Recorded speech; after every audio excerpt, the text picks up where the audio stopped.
하나님께서 이스라엘을 선택하시고 출애굽을 시키신 다음에 하나님의 나라로 만드시려는 이유, 그것을 우리는 출애굽기 19장 6절 말씀에서 알 수 있습니다.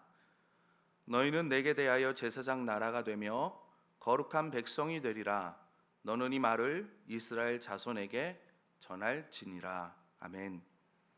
하나님께서는 이스라엘 백성, 그 아브라함의 자손들이요, 제사장의 나라가 되고 거룩한 백성이 되기를 원하셨습니다. 2023년이 시작되었던 때가 엊그제 같은데요, 벌써 8월이 시작되었습니다.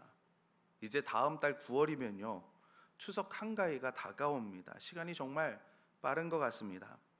제가 이렇게 여러 교회 부목사로 사역을 하다 보면요, 그래서 교회가 공통적으로 하는 것이 뭐냐면 추석 되면 윷놀이를 합니다.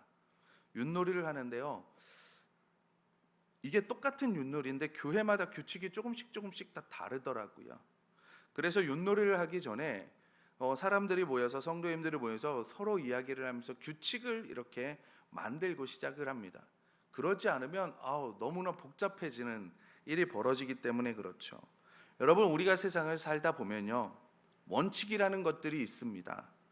차를 운전할 때 여러 가지 원칙이 있지만 그 중에 빨간불에는 멈추고 파란불에는 가도 되고요, 그리고 중앙선을 넘으면 안 되고, 만약 이 원칙을 어기게 되면 어떻게 되겠습니까? 큰 사고가 나겠죠. 지금은 믹스커피라고 해서 모두 합쳐서 나오지만 예전에는 커피들, 프림들, 설탕 둘, 셋 이렇게 섞어서 마셨습니다. 기억나시는 분들이 이렇게 싹 웃으시는데요, 제가 초등학교 5, 6학년쯤 되었을 때입니다. 제가 한 커피를 좀 탔었거든요, 그때. 그래가지고 외할아버지께서 저희 집에 오시면 꼭 저보고 커피를 타달라고 하셨어요. 그래서 저는 기쁜 마음으로 할아버지께 이렇게, 또 할아버지의 레시피가 있기 때문에 또 저는 또 굉장히 커피 믹스에 대한, 커피를 섞는 거에 대한 귀한 자부심이 있어서 잘 타서 드렸습니다. 참 맛있게 드시는데요, 어느 날은 제가 맛있게 저만의 레시피로 해서 딱 드렸는데 드시자마자 팍 뿜으시는 거예요. 왜 그럴까 해서 보니까 설탕 대신 소금을 넣었더라고요. 여러분, 음식을 만드는 데도 원칙이 있구나 라는 걸 그때 알았습니다. 여러분, 그리고 삶에도 원칙이 있습니다. 서점에 가면 성공한 사람들의 인생 철학이 담긴 책들이 베스트셀러에 올라오기도 합니다. 수많은 저자들과 그 나름대로의 삶의 원칙들이 많은 사람들의 눈길을 끌고 관심을 가집니다. 이처럼 성공한 사람들은 다 나름대로 자기들만의 원칙을 가지고 원칙을 세우고 그 원칙대로 살아가죠. 저희 부모님께서 중요하게 생각하셨던 원칙들이 있는데, 그 중에 하나는 뭐냐면 주일에는 꼭 교회를 가야 한다라는 원칙입니다. 그런데 정말 많은 유혹이 있어요. 9시에 주일학교 예배를 드리는데요, 꼭 한 걸어가면 20분 정도 걸리는 교회인데 8시 30분만 되면 TV에서 만화를 하는 거예요. 그게 왜 이렇게 보고 싶은지 모르겠습니다. 이렇게 보다가 중간에 가야 되는 그 유혹, 왜 그러냐면 조금만 더 보면은 지각을 하거든요. 그래서 그거를 뒤로 하고 마음을 부여잡고 그렇게 갔던 기억이 있어요. 그리고 또 하나는 뭐냐면 인사를 잘하라는 거예요. 그래서 지금도 참 인사하는 것을 좀 중요하게 생각을 합니다. 제가 짧은 인생을 살아보지만 인사를 잘하면 얻는 것들이 굉장히 많았던 것 같아요. 그래서 부모님에게 전화를 드리면 이렇게 말씀하세요. 성진아, 내가 예수님의 종으로 목회를 하는 것이 아빠 엄마는 너무나 기쁘다, 자랑스럽다, 그렇게 말씀해 주세요. 아마 여기 계신 어르신들도 자식들의 그런 원칙들을 가르쳐 주셨을 겁니다. 물론 가정마다 다르지만 분명한 것은 그 원칙은 내 삶에서 정말 중요한 것이라고 여기는 일이기 때문에 나의 삶의 방식을 나의 자녀들에게도 가르치는 것이죠. 징기스칸이 이런 말을 합니다. 집안이 나쁘다고 탓하지 말라. 나는 9살 때 아버지를 잃고 마을에서 쫓겨났다. 가난하다고 말하지 말라. 나는 들쥐를 잡아먹으며 연명했고 목숨을 건 전쟁이 내 직업이고 내 일이었다.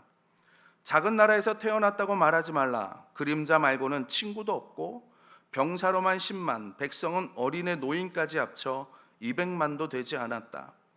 배운 게 없다고 힘이 없다고 탓하지 말라. 나는 내 이름도 쓸 줄 몰랐으나 남의 말에 귀 기울이면서 현명해지는 법을 배웠다. 너무 막막하다고 그래서 포기해야겠다고 말하지 말라. 나는 목에 칼을 쓰고도 탈출했고 뺨에 화살을 맞고 죽었다 살아나기도 했다. 적은 밖에 있는 것이 아니라 내 안에 있었다. 나는 내게 거추장스러운 것은 깡그리 쓸어버렸다. 나를 극복하는 그 순간 나는 징기스칸이 되었다. 징기스칸의 칸은 황제라는 뜻입니다. 그가 칸이 된 것은 갖추어진 조건이 좋아서가 아니라 뛰어난 자기를 경영했기 때문입니다. 우리도 왕 같은 제사장으로 부름을 받았지만 칸이 될 수 있는 기회를 놓쳐버리고 인생을 불쌍하게 살아가는 사람들이 얼마나 많은지 모르겠습니다. 주신 축복, 주신 조건, 주신 은혜를 잘 경영해서 왕 같은 제사장으로서 우리의 역할을 땅끝까지 미치고 모든 족속들을 그리스도의 제자로 만드는 일에 쓰임받는 칸이 되어야 합니다.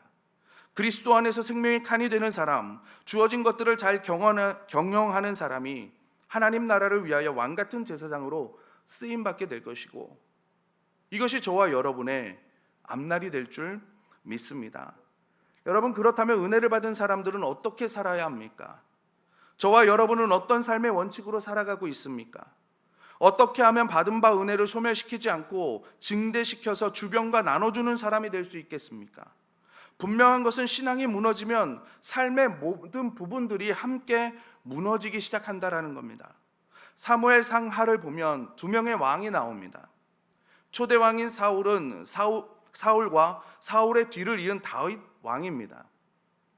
그런데 성경에서 사울은 망하는 사람의 모델인 반면에 다윗은 허물과 약점이 있음에도 불구하고 하나님께서 그 후손들까지 복을 주셔서 대대로 왕권을 계승한 축복의 모델로 성경은 말씀하고 있습니다. 그런데 사울도 처음에는 이스라엘의 초대 왕으로 탁월한 사람이었습니다. 당시 영적 최고 지도자인 사무엘이 사울을 찾아와서 기름 부은 것은 나라 안에 큰 관심거리였습니다. 백성들은 이런 사울에게 큰 기대를 걸었습니다. 그리고 하나님께서는 사울에게 새 마음을 주셨고 왕으로 쓰임받을 수 있도록 모든 형편을 맞추어 주셨습니다. 키도 크고 잘생긴 사람이 겸손하기까지 했습니다.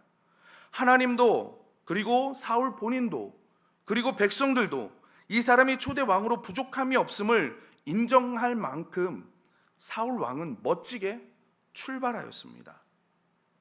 그러나 사울은 하나님을 배신하고 자기 것을 챙기고 자기 왕국을 세우려다가 결국은 하나님께 버림받게 됩니다. 사울 왕은 멋지게 출발했지만 삶의 원칙이 없었습니다. 화가 나면 화를 냈습니다. 나보다 잘난 사람이 있으면 시기하고 질투하고 물어뜯었습니다. 원수 같은 사람은 끝까지 죽이려고 쫓아다니고 하나님께 돌아갈 영광을 가로채고 충동과 감정으로 원칙이 없는 삶을 감정이 이끄는 대로 그냥 살았던 사람이 사울 왕이었습니다. 반면에 다윗은 어땠습니까? 그는 분명히 허물도 있었습니다. 그는 분명히 실수도 했습니다. 그러나 그는 하나님의 삶의 원칙을 살았습니다. 그리고 자신의 삶을 그 원칙에 맞게 경영하여 나갔습니다. 이스라엘을 모욕하는 골리앗에게 만군의 여호와의 이름을 가지고 나아갔습니다. 사울을 죽일 수 있는 상황에서도 내가 어찌 하나님께 기름 부음 받을 자를 죽이리오 하고 옷자락 끝만 살짝 베어냈습니다. 그런데 그것도 양심에 너무나 찔려서 하나님 앞에 회개했습니다. 이처럼 자기를 경영하지 못하는 사람은 망하고 자기 경영을 잘해서 하나님의 뜻을 따라 살았던 사람들은 다 쓰임받았음을 우리는 성경을 통해 알 수 있습니다. 그런데 안타까운 것은 이런 삶의 원칙이 없이 사는 그리스도인들이 많다라는 겁니다. 많은 그리스도인들이 왕같은 제사장으로 부름을 받았지만 사울처럼 왕권을 잃어버리고 사는 사람들이 많은 것 같습니다. 하나님과의 관계에서 약속을 지키지 않고 법대로 살지 않고 하나님께서 주신 것들을 잃어버리고 누리지 못하는 사람들, 우리를 세상으로 끌고 가려는 수많은 글과 말에 현혹되시지 마시기 바랍니다. 최고의 인생 경영은 하나님에게 있습니다. 하나님의 말씀 안에 있습니다. 성경에는 하나님께서 쓰시는 사람과 쓰시지 않는 사람의 기준이 분명하게 나타나 있습니다. 그 하나님의 원칙을 보여주는 첫 번째 케이스가 바로 오늘 본문에 나오는 십계명이라는 사실입니다. 하나님께서는 이스라엘이 열방에서 축복을 나눠주는 민족이 되기를 원하셨습니다. 그러기 위해서는 먼저 이스라엘 자신이 바로 서야 했습니다. 자기 자신이 모범적인 민족, 거룩한 백성이 되어야 했습니다. 그러기 위해서는 그들에게 법이 필요했습니다. 하나님의 법을 받음으로써 그들은 비로소 하나님의 백성의 모습을 갖추게 되는 것입니다. 그래서 하나님은 이스라엘 백성들에게 십계명을 주셨습니다. 이 십계명은 구약시대의 이스라엘 사람들에게만 지키라고 주신 것이 아닙니다. 그때부터 지금까지 계속해서 하나님을 믿고 따르는 그 사람들에게 분명하게 보여주시는 하나님의 뜻입니다. 다시 말해서 지금 나에게 주시는 하나님의 철학, 하나님의 원칙입니다. 하나님의 기준입니다. 하나님을 어떻게 섬겨야 하며 사람을 어떻게 대해야 하는지에 대한 원칙이 이 십계명 안에 들어 있습니다. 그러므로 십계명을 통해서 하나님의 철학과 하나님의 사랑과 사상과 하나님의 성향, 하나님의 성품을 우리는 배워야 합니다. 하나님의 뜻 안에서 그 원칙을 찾아서 다윗과 같이 하나님을 기쁘시고 하나님의 마음에 합한 저와 여러분이 되시기를 바랍니다. 그렇다면 여러분, 하나님께서 이스라엘 자손들에게 주시는 이 십계명인 어떤 특징들이 있을까요? 하나하나 살펴보면 좋겠지만 우리가 이 십계명 전체를 보면서 우리가 하나님이 원하시는 것이 무엇인가를 잠깐 살펴보고자 합니다. 첫 번째로 십계명은요, 하나님과 인간의 바른 관계를 다루고 있습니다. 십계명은 두 돌판에 기록되었는데 첫 번째 돌판에 새겨진 1계명에서 4계명까지, 누구는 5계명까지라고도 이야기하지만 중요한 것은 두 돌판 중에 1계명에서 4계명까지는 하나님과 인간의 관계를 다루고 있습니다.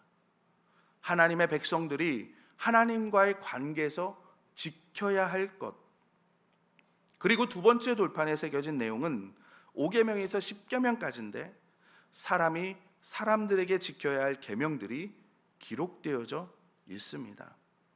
이것이 십계명을 해석하는 열쇠입니다. 그런데 이스라엘 백성들은 율법이라는 미명 아래 이 십계명을 613개로 많이 율법을 만들어 놓았죠. 그것을 보면서 예수님은 마태복음 22장 37절과 39절에 이렇게 말씀하십니다.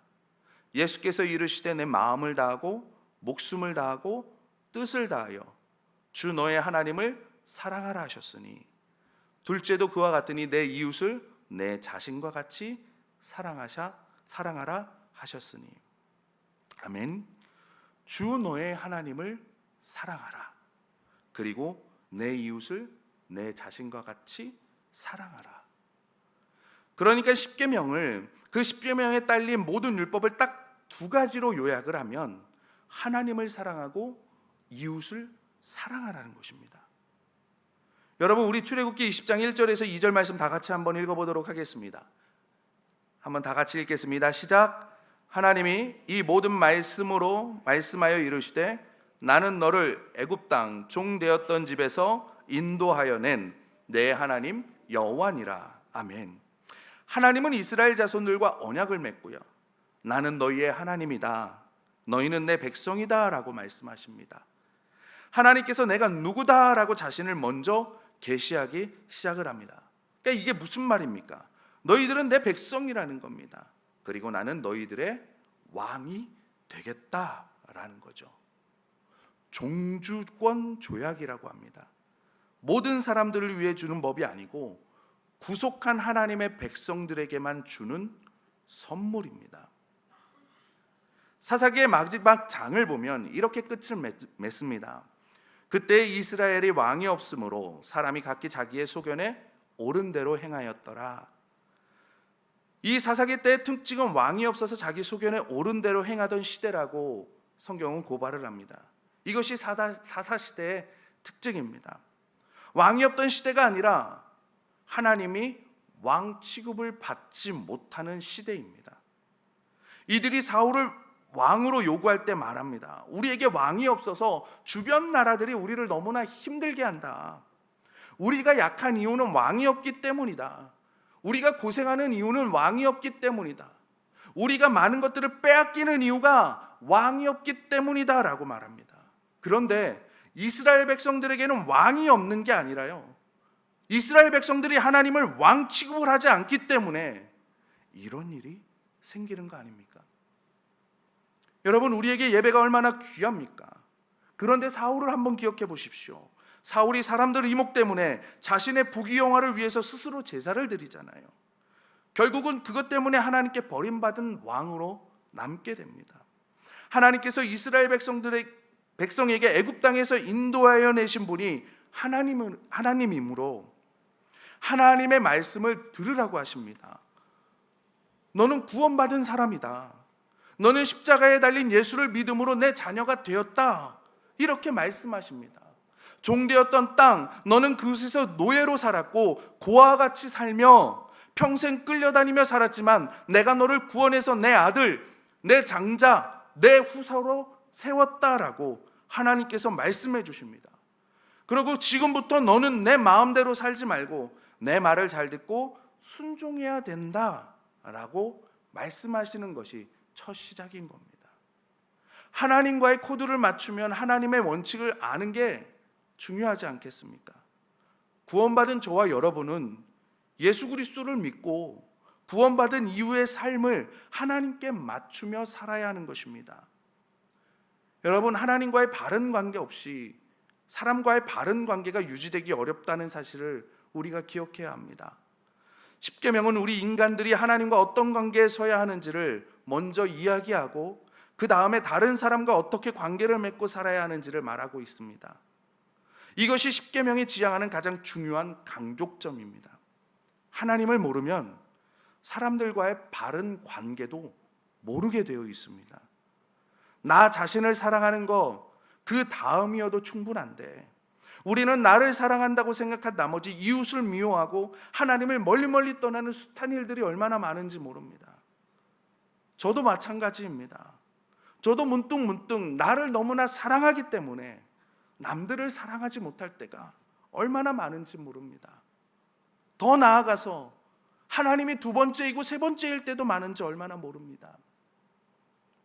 하나님을 최우선으로 인생 가운데 가장 먼저 사랑하기를 결단하시고 하나님을 사랑하시는 그 사랑으로 이웃을 사랑하시면 놀라운 삶의 열매를 경험하게 되실 줄 믿습니다. 주님께서 우리에게 다시 오셔서 분명하게 말씀해 주셨습니다. 하나님 나라와 그 의를 먼저 내가 추구하면 그 나머지 것들, 모든 것들이 자연스럽게 이루어질 것이고 주어질 것이라고 약속하셨는데 이 약속대로 한번 살아보는 우리의 삶이 되어보지 않겠습니까? 그 말씀의 약속이 저와 여러분의 가운데 이루어지기를 주님의 이름으로 소원합니다. 십계명의 두 번째 특징은 십계명이 하나님의 백성들을 축복하기 위해 주신 것이라는 사실입니다. 십계명의 진정한 의도는 하나님의 백성들을 어떤 법이나 규칙으로 묶어두거나 또는 형벌이나 저주로 위협하려는 것이 아닙니다. 오히려 십계명의 의도는 축복입니다. 하나님은 당신의 백성들을 축복하기 위해서 우리에게 계명을 주셨습니다. 대부분의 사람들은 법, 계명, 규칙이라면 굉장히 부정적인 생각을 합니다. 많은 이들이 예수를 믿으면 그 다음부터는 자유를 잃어버린다고 생각하기 때문입니다. 대부분 무엇도 못하고 저것도 못하고 야 심심하게 그런 생활을 하냐라고 세상 사람들은 말을 하고 몇몇은 그렇게 생각하기도 합니다. 어떤 규칙에 발목 잡힌다고 생각을 합니다. 그래서 자기 인생이 너무 재미가 없어질 것이라고 생각을 합니다. 그런데 정말 그렇습니까? 예수 믿는 것이 자유도 빼앗기고 인생의 재미도 잃어버리는 것입니까? 아닙니다. 신앙을 갖는 것, 믿음의 삶을 사는 것, 알고 보면 인생에서 가장 귀한 것을 발견하는 것입니다. 신명기 4장부터 6장까지의 내용이 이 십계명을 해석한 장입니다. 여기에 십계명을 주신 이유를 말씀하십니다. 신명기 40장 40절 4장 40절 말씀입니다. 오늘 내가 내게 명령하는 여호와의 규례와 명령을 지키라. 너와 내 후손이 복을 받아 내 하나님 여호와께서 내게 주시는 땅에서 한없이 오래 살리라. 아멘. 하나님께서 십계명을 왜 이스라엘 백성들에게 주셨습니까? 복을 주시기 위해서라고 말씀하십니다. 신명기 6장 24절에 항상 복을 누리게 하기 위해 십계명을 주셨다라고 하나님께서 말씀하십니다. 이것이 우리를 향한 하나님의 뜻임을 믿으시기 바랍니다. 이것이 우리를 향한 하나님의 소원임을 믿으시기를 바랍니다. 십계명은 전혀 우리를 옥죄이는 계명이 아닙니다. 십계명은 우리를 불편하게 하는 계명이 아닙니다. 우리를 모든 것들로부터 풀어주어 자유케 하는 계명입니다. 여러분, 자유라는 미명하에 초등학교에 담을 없앤 적이 있습니다. 기억하십니까? 아이들이 담 아래에서 너무 구속되는 것 같다. 그래서 전국의 초등학교의 담을 다 없앤 적이 있습니다. 그랬더니 어떤 현상이 나타난 줄 아십니까? 아이들이 불안해서 운동장 가운데로 모이기 시작을 합니다. 그 넓은 운동장을 다 사용하지 못하고. 여러분, 자유를 준다고 우리가 자유할 것 같습니까? 아닙니다. 그러므로 우리들은 무엇보다도 먼저 이 어두운 현실 속에서 하나님의 계명과 말씀에 우리 자신을 붙들어 메워야 합니다.